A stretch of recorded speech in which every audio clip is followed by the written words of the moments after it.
intended to talk again about face-off positioning, but now more about little habits in certain spaces and trying to see if the same players are doing things habitually. Are they sort of repeating behaviors, actions? I think what we'll see are a few different themes. One is about being ready. So we're going to see sort of common body language that's used not just on face-offs. We've talked about being in a ready position for face-offs, but now we're going to see that same lack of ready position manifest up and down the ice in different places. We're also going to see the action of not having a plan before the puck comes to you, and then panicking, and then generally the strategy being to throw the puck forward without really consideration of if that motion of that puck moving forward is towards your own team, towards another team, or just into empty space, and sort of missed opportunities coming because of that. So really, as we look for the next couple of clips, sort of look for these types of patterns. Ask yourself sort of three things. Is the player moving as hard as they can possibly move, or are they going 50% of their speed? Are their feet moving the whole time, or are they coasting, gliding up and down the ice? So one thing's about sort of effort. The second thing is about what they do when the puck comes to them, and have they made a plan, or are they just panicking in response to pressure? So what do they do with the puck when it comes to them? And then number three, and when they don't have the puck, are they moving their bodies into a position where they can be helpful to their teammates? So we have a defensive zone faceoff. We can see that our defenseman is set up beneath the center. This is still what we want. We have a normal sort of setup on the opponent's side. They've got their left and right D as normal. And so here we want to make sure our right winger comes up to guard the left defenseman. Our left winger comes up to guard the right defenseman. That's what we need to be able to do on a lost faceoff. That's their responsibilities. Center should stay with center. Um, this back defenseman, if we do lose the draw forward, should come up and cover this right winger. Similarly, the defenseman should be locked on to their left winger right away. There's a bit of a battle for the puck here, and this is the right idea, but what we're going to see is a center not having a plan to win the puck back, but instead the puck's going to come forward. Now, in this case, right before the referee's about to drop a puck, let's look at all five black players in a ready position. Take a bow line, you're doing it right. We've got sticks in on the face-off circle, in on the face-off circle, in on the face-off circle. Everybody's ready to go. Puck is won. The forward had an opportunity, the center had an opportunity to win it back, but instead slapped it forward.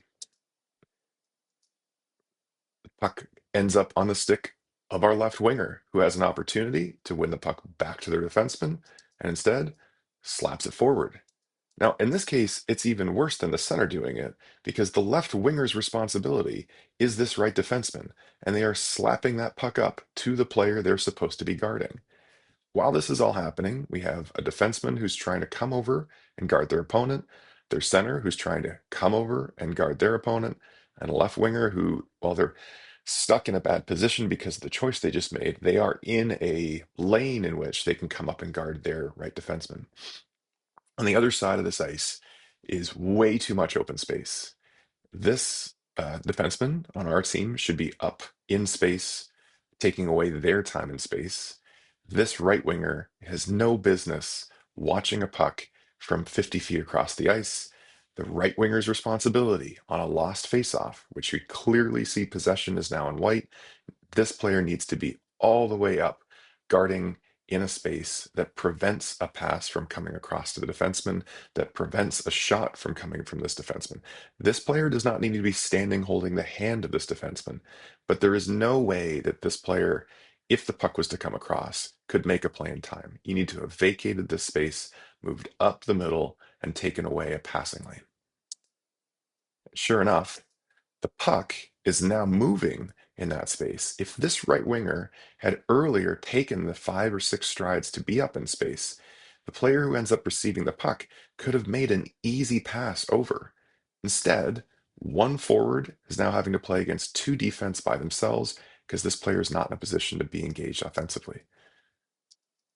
One player needs to go through and beat two players. They can't. A turnover happens. What do we see as we're moving up the ice? Two defensemen are moving to try to engage and help sort of fill the gap between where the puck is and where their space is. What do we see on our forwards? Well, the right winger's on the right side, the left winger's on the left side, and that's great. But what do we see in terms of their ability to make a play on the puck? We see a right winger with two hands on their stick and their sticks up in the ice, sorry, up in the air, not on the ice. And we see a left winger who's got their stick on the ice, but has one hand on their stick. And when the puck comes near them, while they both turn, it's too late to make a good play on them. And they're too far behind the play to be able to make a check. Do this back in sort of slow motion just so you can see it. When the center loses the puck because they're getting sort of pursued by three different players and making a nice defensive triangle, these two players do come towards the puck, but they take an attack angle where you can see one player is really reaching for the puck, and on the defensive side, this player is doing a great job of coming through their stick. They're breaking between the hands and the stick. This is exactly the angle you want to take. I want to emphasize this is fantastic defensive positioning. But the problem is the puck continued, and instead of stopping at the player with the puck, they went through him.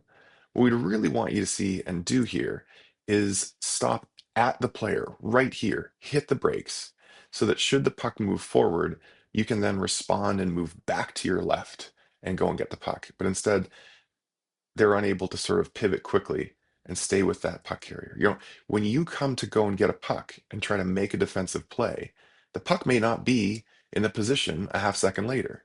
So instead of having just your eyes staring down at the puck, you need to also be thinking with some of your peripheral vision, where is this player going? And do I need to continue to guard them? And in fact, it's just a little late. It's not terrible. Again, they took the right approach angle. They're just late in getting to the puck.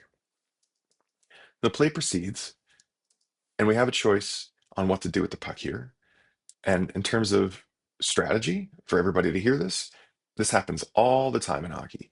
You have the puck on your stick, you have very limited time or space to make a good decision. But we are in front of the center ice line. We are now in the offensive half of the zone. It's perfectly legal to get the puck and shoot it all the way down to the end of the rink. That's not icing. So long as you cross the center ice line, it's not icing. In this case, I'd recommend this player hits the puck as hard as they can down the boards so that we can have forward here, go forecheck. Instead, the player here makes a very weak play on the puck. It can barely cross the blue line, and their defenseman immediately gets the puck out of the zone. If that puck had gone all the way to the end, we'd have speed with the forward on the forecheck. Get the pucks deep when you cross the red line is something that we haven't had enough time to really emphasize over and over again in practice, but you can see it showing up in games.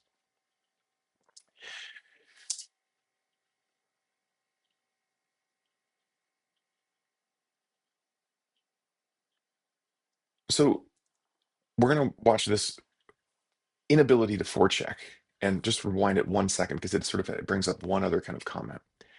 As the puck's advancing up the ice, what are our three players doing to try to retrieve it back? We saw all three chasing a puck, all three forwards, all chasing this one puck.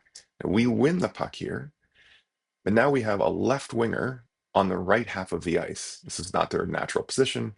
We have a right winger in the middle of the ice and a center up the middle.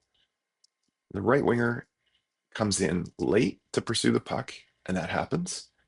But the second that puck is turned over, we now have a right winger here who has a chance to play the puck, and a left winger here who is standing completely straight up with their stick off the ice and a chance to play the puck. One, two, three black players, all within 6, 7 feet of the puck. All of them move away. These two players have no business backing up. We have defensemen. There are 5 white jerseys in frame here. It's not like there's another magical white player to the right of the screen that they have to go guard.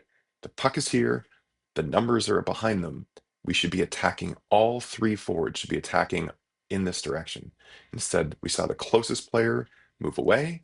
We saw the next closest player turn their back to them, again with their stick up in the air, standing relatively straight up. And then they're not in a position to make a decent play. Because these two players have completely vacated any attacking position, even when we're lucky and there's a turnover, they still have plenty of time to stumble around and get the puck up the ice. Eventually, the center realizes that they've gone too far back, tries to come and make a play on that position. And there is a bit of a turnover here. We see a player lose a stick. We see a right winger standing stationary, looking for a place to make a play on the puck. And we don't want them coming across. I want to again emphasize this player is making a good decision not to come all the way over to the left side of the rink. And yet, they don't need to be this far back. The puck has already moved up the zone. That's why all these forwards' eyes are now to the left of the screen. The puck's over here. This player doesn't need to be playing defenseman. This defenseman doesn't basically need to be playing goalie. We're way too far back in the defensive side. This player should be all the way up on the defenseman that's just to the left of the screen. This center should be the first one to pursue the puck, and hopefully our left winger will get their stick back in their hands. It happens. It just happens too late. The left winger needs to now come over because they shouldn't be in the middle of the ice, but they were picking their stick up. Eventually, they come back to the left-hand side. Fine. We reset. That happens, right? 3 or 4 second decision results in the puck coming back down our end. You can see White now having a pretty soft forecheck. They've only got one player coming in the zone. Right winger's doing a nice job of getting ready to get to their boards to receive a pass should the puck come around. Left winger needs to get to their boards. This is much more likely to happen. And the center's in the middle, ready to support a passing lane through the middle of the ice. That's great. What's the defenseman do the moment they have the puck on their stick? They throw it up the boards. The winger's not in a prepared position. They're facing up ice instead of having their back on the wall, like we've been emphasizing. They miss the puck, and that's going to happen. But their first habit should be to immediately move up ice towards the puck. We have a right winger now who's failed to recognize that the puck has already moved.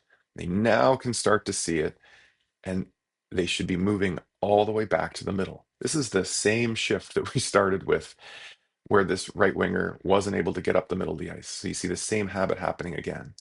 Very shallow, very deep. If there's any kind of turnover that's about to happen, they are so far away from the play. There's no way they're going to be able to make anything happen. The left winger who missed the pass as the puck went around the boards has one hand on their stick. They're taking a sort of upright posture. Doesn't look like they're going to be able to defend much. And sure enough, they glide in towards the play, hoping for a turnover. They don't force a turnover. They don't skate hard. They're just coming in soft and hoping for somebody to give them the puck. It just isn't going to happen. Puck gets turned over one more time. We get the puck back on our stick. And just like the defenseman before them, the second we have a moment with the puck, we throw it away. We fail to recognize that there's an obvious player wide open here. And over here, we have a right winger who's turning the opposite direction of where the puck is. They are completely moving away from the play, away from the play, away from the play, away from the play. So it's not just one player. It's this habit is happening over and over again in which we need to be able to generate more offense from turnovers. We can't do that if our forwards are constantly backing away from plays. In this case, we have one winger who's standing upright, one forward that's attacking. We'll see if they're cause a turnover. Ideally, this player would be up on the blue line, and should a turnover happen, there's a very obvious 2-on-1 situation with tons of space to happen. We don't make the turnover. And so we now have 3 forwards who finally get the puck out of their zone, and we'll see who's going to race down to go get it. What do we want on the forecheck? We want one player hard in the puck, a second player who's the closest to the puck to be helping that first forechecker, and a third player somewhere either towards the boards or in front of the net, depending upon the position of the puck. So we had one player racing to go in, and now that player who's closest to the puck is looking behind them. This is not where you should be focused on. You should be focused on the puck here. You should be racing to get up the ice. The second player should be recognizing that there is nobody to be defending on this side. There is nobody to defend on this side. This should be an easy way to get in with 2 players, have the advantage, and turn the puck over. Instead, one player that was skating, we have a second player that's now coasting. We have a third player that's now coasting with their stick up in the air. And as that puck goes down, the one player on the forecheck who should have had a second player in to close off this route from coming around is taking too long because they're not skating at 100%. And finally, when the puck does come to them, again, you can see the puck now moving around the boards. They failed to get there in time, so they're going to miss this puck. The puck's going to come around the boards, and they're no longer in position. This player who kind of was coasting in late is in space in front of the net, which we talked about when we are able to cause a turnover. We want to be in front of the net. That's great. There was no opportunity for us to cause a turnover as the puck went around. So this player needs to be coming back up the ice now. You need to start your back check. Instead, they stop. They have their stick up in the air. And when the puck does eventually kind of come back out, now they're able to come back up the ice. But it was too late. They don't need to stop in that situation. You need to already be getting back. The longer it takes that winger to recognize that it's time to get back up the ice, the longer it's going to take them to get back in position, which means when the puck comes into our own end, they're not going to be in position to receive a puck to be an outlet. So all these decisions stack up is what we're really sort of seeing. And it's the hesitation to make the initial action, the hesitation to go pursue the puck, which is the first of the dominoes to fall, which is making it harder and harder for us to be in positions to get in transition offense going. All right, new face-off.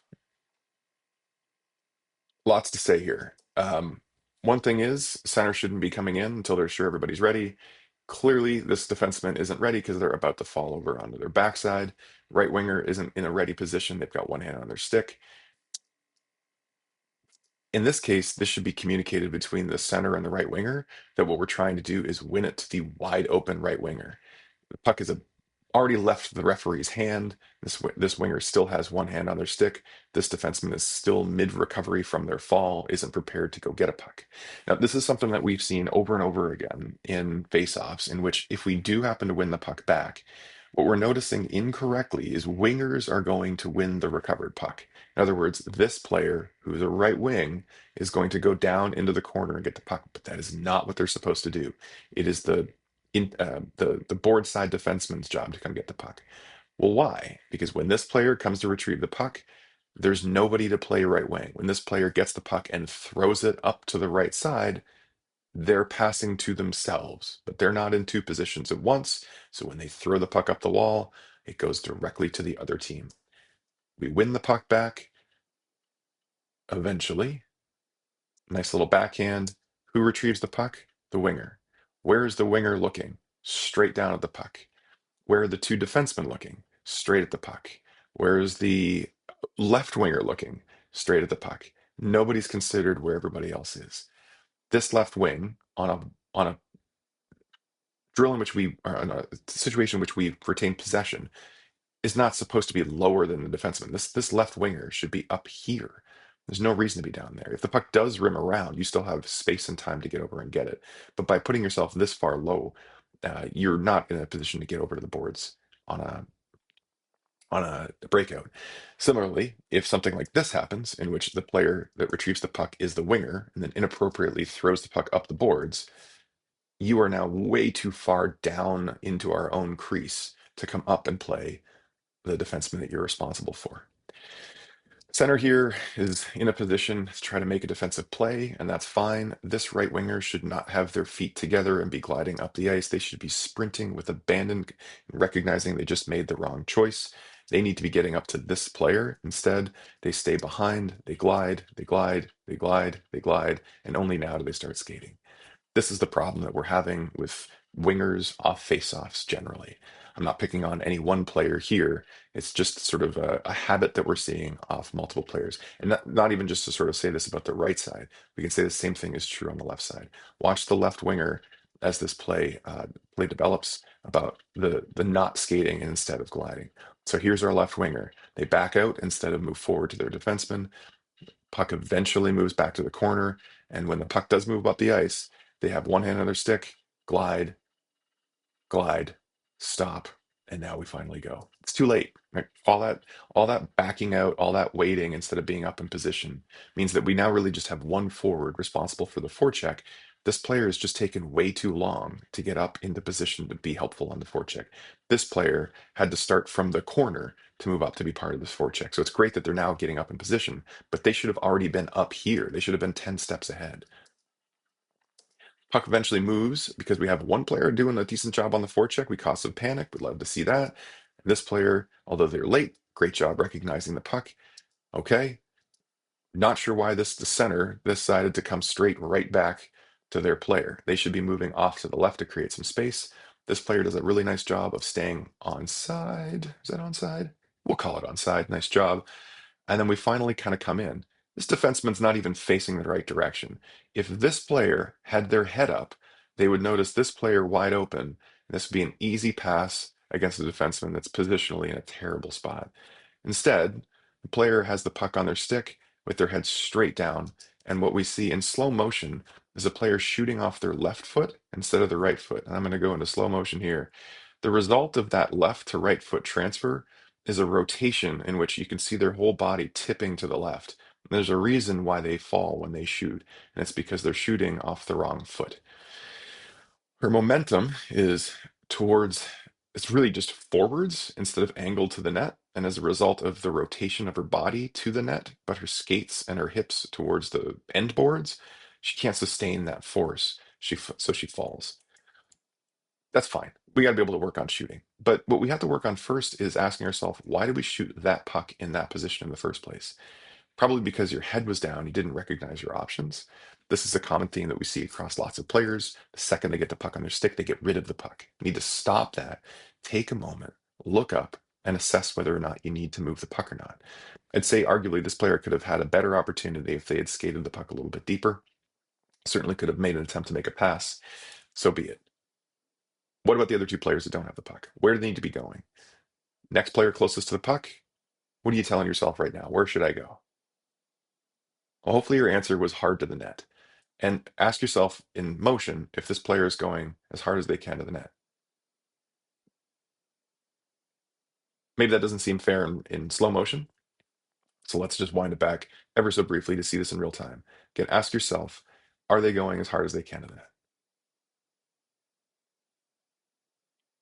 Probably not. After that shot's taken, we do have a forward that's in on the forecheck, but this second player is now slowing up through the middle. The hope here is that this player can recover the puck, and this player is unguarded. They're between two white forwards and a defenseman who's not engaged. But this is again problematic and sort of emblematic of what we saw on an offensive faceoff in a previous video. We had a left winger who was failing to engage early. We had a right winger who had backed out on the faceoff. In this case, we have a player that's going to have the puck on offense, but we have one player who is behind the defenseman, hiding, thinking, well, I'm open, so maybe I'll get an easy goal. But in reality, this never happens in hockey. This player needs to be getting better positioned by moving in front of the defenseman. If the puck's going to come from the corner behind the net and it comes out front of the net, it is not going to skip through one forward, a goaltender, and another defenseman, and then magically land on your stick. You need to get yourself between the defenseman and the puck. Put yourself in a scoring position.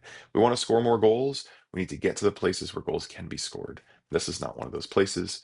We do recover the puck off the bounce, and because our head is straight down on the ice looking at the puck, we fail to recognize the forward that's wide open.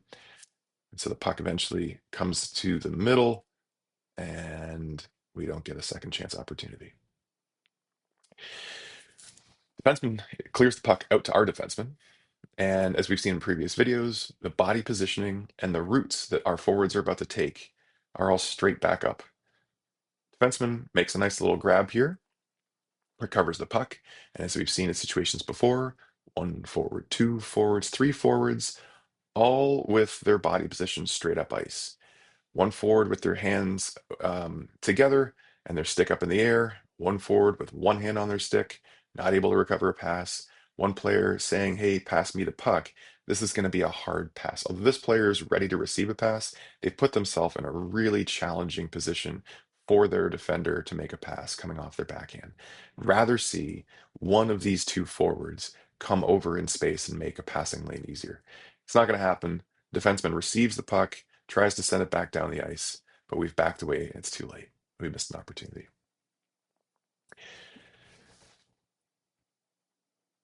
Puck goes back into the zone one final time. We now have our two defensemen back here, one forward chasing the puck, one forward going into space, one forward deciding to go behind the player instead of crossing in front of their hands, and another player with one hand on their stick, staring off to the corner. No real pursuit of the puck. The third forward now having to do that job and do on the forecheck until it's too late to make any kind of play. This is just a, a lack of energy, a lack of sort of effort. This is sort of the big problem that we're having. We see on occasion one individual make an effort while two other individuals are sort of watching and taking too long to get there.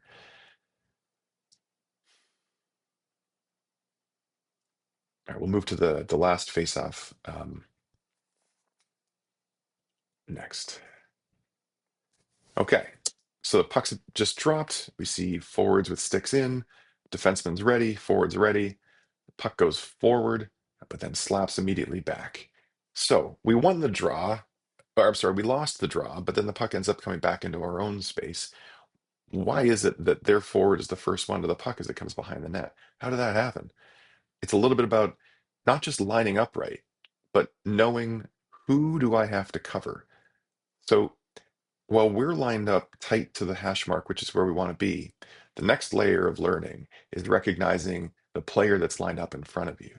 So the player at the back in black here is staring at the puck. And as this play proceeds and the puck moves forward, you can see they're thinking, I'm going to go stare at the puck. This player is staring at the puck, but in motion. And so as the puck moves, they're thinking of going to the net. They recognize it's going to be wide of the net. But now there's a problem. Problem is, this isn't the defenseman. This is the forward. And so we can't have the forward guarding the player lowest because it's vacated the responsibility that they have up here. And as the play proceeds, and we do gain control of the puck,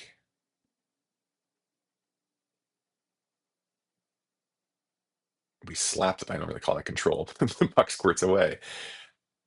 While we recover the puck here, we're really fortunate because that right winger was no longer in position. That right winger was the one behind the net chasing the puck.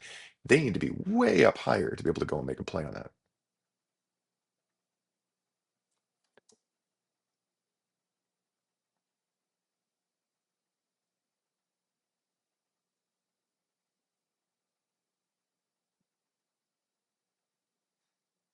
All right, puck's now in their zone. We see one player chasing the puck. We see another player who's very late in coming in to help. And we see a third player who's neither on the puck nor on one of the other uh, opponents in white to make a play on the puck. We're coasting towards the puck, and in this case, we just completely stop. Right? There's no extra effort to go after. There's not even a full effort to get after this puck. We have an opportunity to be skating at the puck. This player should be going behind the net after them, but they're skating half speed. This player sees that this player has the puck. Our second forechecker sees that the Boston defender has the puck, but just moves away from the play. The other option, who could have maybe come down and made a bit of a forecheck of an effort, moves away to where they see the puck coming. But again, if your whole plan is to go to where you expect the puck to be, you're just giving the puck carrier where the puck is now loads and loads of time. You're making their lives very easy. In fact, so easy they can just dish the puck off and up the ice they need to go. So, got to be able to attack with more speed, got to be able to attack the puck carrier with purpose and effort, and it's just not happening. Great save by our goaltender. So I think we'll see one more face-off in this clip, and we'll see these same habits manifest again. Are we skating the puck with attitude? Are we retaining the puck and making decisions? Or are we throwing the pucks away?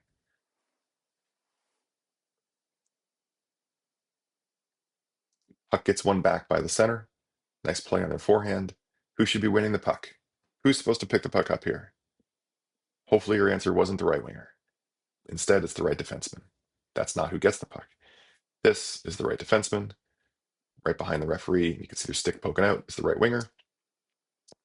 Exactly the same play as happened in the previous shifts. The right winger gets the puck, panics, throws it away right to the players that they're responsible for defending. So there's a combination of errors. The right winger has no business receiving the puck in the first place. The right winger has no business throwing the puck away. And then after the puck's gone, again, just look at the effort and ask yourself if this is as hard as they can possibly skate.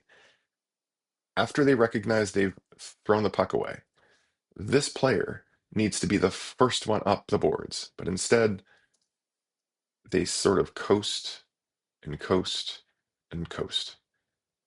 And we're never going to get the puck back if we're going half speed. Much like I've said about another setup and previous face-offs, this player's too low.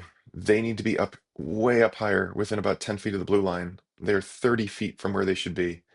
And as the puck moves up the ice, that means they have 30 more feet to cover before they can even engage in a meaningful forecheck. So they're too late to get up. Now, right here, the puck gets out of the zone. This defender can't throw the puck back into the board side because it'd be offside. So their likely option is to hit one of these two players. And again, who should be the one that's up there? The winger, who was the one picking the puck up in the corner, who was late to come up to get their own defenseman. We get lucky on a nice turnover, but we're just too late. So lots to work on, lots to recover. Um, I guess one bonus clip here, one more face off. We'll see if we can do something right here. We've got players ready, excellent, looking like we're in ready position. Hopefully we're going to win a face off back. We don't. So then ask yourself, who's responsible for this puck? Puck goes back to their end. Is it the center's job to get the puck? Is it the left winger's job to get this defenseman on the boards? The left winger is the one in the middle. Is it the right winger's job to get the puck on the right side? Hopefully your answer is the right winger. And in fact, we see that. The right winger is skating hard to come out to get the puck. The center is also making some pressure happen here. Fantastic. Left winger, just a little late. Bring it back. Is this left winger making a concerted effort to push, to skate hard out there, to go get that puck? Glide, glide, glide, glide. Too late, right? We're talking about 3 strides. There's not one there. Not a single stride from the hash marks to the top of the circle so that they can shift the puck across and this player is no longer in position to make a play. So we can't get out, and all the effort that these 2 players made is lost. This is the thing about hockey and the thing about team sport. 2 players of 3 of forwards can be skating 100% if the other one's playing at 20% or 50%, and the other team will prey on that, and then all that effort is for naught. Got to have everybody moving at full speed. Puck comes behind the net. We have a right winger going to get the puck. Sometimes this happens not just off a face-off, but off a broken play in zone. Love to see that we were about to go get possession of the puck. Hopefully we're going to keep it, but instead we throw the puck up the boards. Not off a face-off, but instead, as we throw that puck up the boards, there's nobody on our team that the right winger is going to be passing to.